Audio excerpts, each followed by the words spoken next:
Hello दोस्तों, स्वागत है आपका मेरे YouTube channel RP science point classes में। दोस्तों आज हम देखेंगे पोलन ग्रेन। आखिर पोलन ग्रेन होता क्या है। तो सबसे पहले हम देखते हैं जो पोलन ग्रेन होता है यह मेल गैमेटोफाइट को रिप्रेजेंट करता है।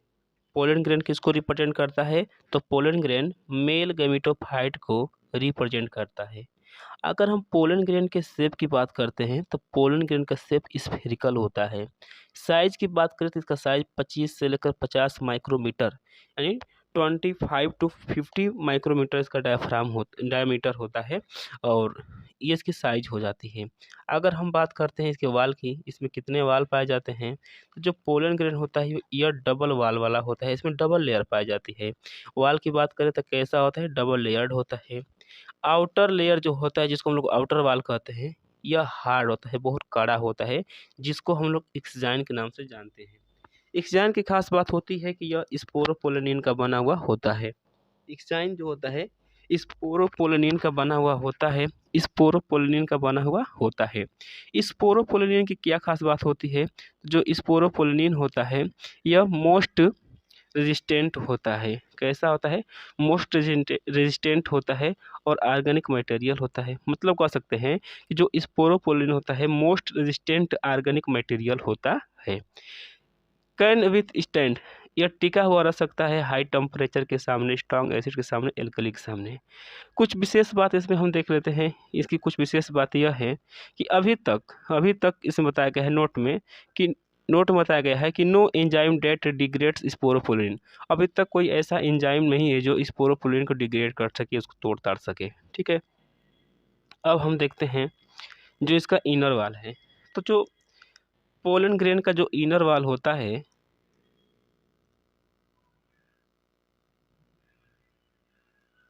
ठीक है, जो पोलन ग्रेन का जो इनर वाल होता है उसको हम लोग, ठीक है, उसको इंटाइन कहते हैं। इंटाइन की खास बात होती है कि यह पतला होता है, कंटिन्यूअस लेयर होता है। बना किसका होता है? तो सेलुलोज और पेक्टिन का बना हुआ होता है। इनर वाल किसका बना होता है? सेलुलोज और पेक्टिन का बना हुआ होता है। ठीक है, अब हम देखते हैं कि कुछ इसकी और खास बात होती है कि साइटोप्लाज्म ऑफ पोलन ग्रेन, ठीक है, पोलन ग्रेन का जो साइटोप्लाज्म होता है surrounded by A plasma membrane. तो पोलन ग्रेन का जो साइटोप्लाज्म होता है वह प्लाज्मा मेम्ब्रेन से घिरा हुआ होता है। When pollen grain is mature, जब पोलन ग्रेन मेच्योर हो जाता है तो इट कंटेन 2 सेल, इसके पास 2 सेल हो जाती हैं। तो एक वेजिटेटिव सेल होता है, दूसरा जनरेटिव सेल होता है। ठीक है, यानी कहने का मतलब है कि जो पोलन ग्रेन मेच्योर हो जाता है उसके पास 2 ठे सेल हो जाती हैं। तो पहला सेल को वेजिटेटिव सेल कहते हैं, दूसरा सेल को जनरेटिव सेल कहते हैं। ठीक है, आगे हम समझ लेते हैं इसको और अच्छे से। क्या बताया गया है? Mature pollen grain contain 2 cell, पहला वेजिटेटिव सेल, दूसरा जनरेटिव सेल। अब वेजिटेटिव सेल की क्या खास बात होती है भाई? तो जो वेजिटेटिव सेल होता है बिगर होता है, थोड़ा बड़ा साइज में होता है। किसके तुलना में? जनरेटिव सेल की तुलना में। जनरेटिव सेल कैसा होता है? छोटा होता है। वेजिटेटिव सेल की क्या बात होती है कि इसके पास जो फूड रिजर्व होता है वो बहुत प्रचुर मात्रा में होता है और present a large irregularly shaped nucleus. तो वेजिटेटिव सेल के पास जो रिजर्व फूड मटेरियल होता है बहुत ज़्यादा मात्रा में होता है, प्रचुर मात्रा में होता है और इसके पास एक न्यूक्लियस होता है जो इरेगुलर शेप का होता है। ठीक है, अब यहाँ हम देखते हैं जनरेटिव सेल की क्या खास होती है कि इस यह लिखा है कि float in cytoplasm of vegetative cell.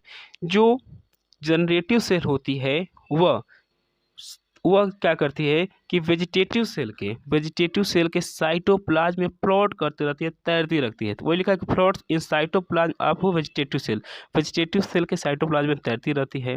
ठीक है, आगे क्या लिखा है? Spindle shape. जो जनरेटिव सेल होती है उसका शेप कैसा होता है? स्पाइंडल शेप का होता है। ठीक है, आगे लिखा है कि डेंस साइटोप्लाज्म प्रेजेंट, यानी जो जनरेटिव सेल होता है इसके अंदर साइटोप्लाज्म कैसा होता है? डेंस होता है। ठीक है, और इसके अंदर सिंगल न्यूक्लियस पाया जाता है।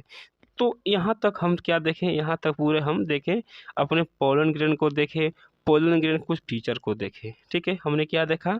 पोलन ग्रेन को देखा और पोलन ग्रेन को फीचर को देखा। तो उम्मीद करते हैं कि आपको समझ में आया होगा। Thank you.